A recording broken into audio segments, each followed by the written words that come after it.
Всем привет, и вот я на новом заказе. В данном случае машинка Bosch, которая не заливает воду и выдает ошибку кран.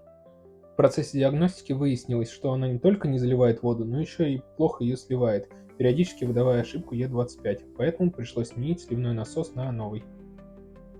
Вообще, этот заказ получился вполне себе уникальным, потому что я изначально ехал на установку новой посудомоечной машинки за место этой. Но увидев эту машинку, я предложил клиентам попробовать отремонтировать ее ради спортивного интереса. Они сказали, что до меня вызывали двух мастеров, которые не смогли справиться с проблемой. По итогу я смог ее отремонтировать.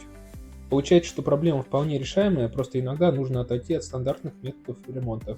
После выполненных работ она и дальше будет продолжать выполнять свои функции, а эта машинка будет стоять в коридоре. Всем успехов и пока!